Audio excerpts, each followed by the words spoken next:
Méditation du 27 septembre. Pardonne-nous pour le mal que nous avons fait. On apprend à pardonner quand on a dû être pardonné. Citation de Marianne Rojas Estapé. J'ai été ému par l'histoire de Jesse, un jeune Américain. L'histoire est racontée par lui-même dans le documentaire intitulé Locked Up Abroad, enfermé à l'extérieur, paru dans National Geographic, la saison 10, l'épisode 2. Il est allé en Corée pour enseigner, mais il s'est retrouvé dans le monde de la drogue et a continué à enseigner aux enfants le matin et à vendre de la drogue le soir. Lorsqu'il a découvert que la police le recherchait, il a fui en Thaïlande, où il a repris le trafic de drogue. Il a été arrêté et condamné à mort. Après plusieurs semaines en prison, il a eu sa première visite. Noom, un Thaïlandais travaillant à l'ambassade des États-Unis. Jesse, furieux du temps pris par les officiels, sa famille et ses amis pour le soutenir par courrier ou par téléphone, a traité Noom avec colère. En quelques minutes, il a encore aggravé sa situation, éloignant par sa maltraitance la seule personne disposée à l'aider. Repentant, Jesse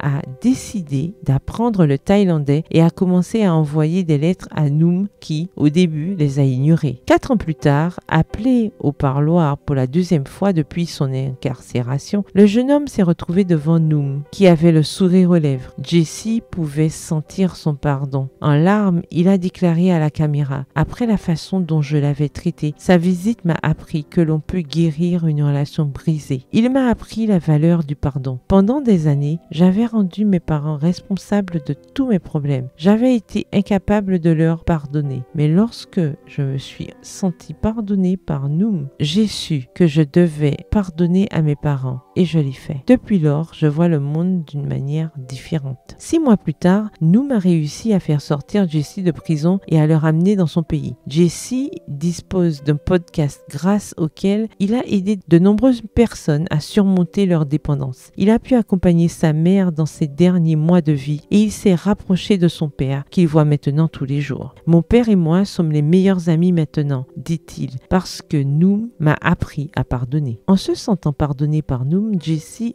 a appris à pardonner à son père. La psychiatre Marianne Rojas Estapé fait remarquer que nous apprenons à pardonner lorsque quelqu'un nous pardonne. Et elle nous suggère de faire un exercice. Regardez dans notre passé tous les pardons que nous avons reçus. En nous rappelant comment ces pardons nous ont fait nous sentir, nous comprendrons ce que les autres ressentiront si nous leur donnons notre pardon. Je vous invite et je m'invite à faire cet exercice aujourd'hui. Le pardon, c'est plus que se libérer du ressentiment. C'est aider les autres à changer de vie. Pas étonnant que le pardon soit si crucial dans la Bible. Le verset du jour se trouve dans Matthieu 6, verset 12. Pardonne-nous nos offenses comme nous pardonnons aussi à ceux qui nous ont offensés. Bonne journée, que l'Éternel vous bénisse.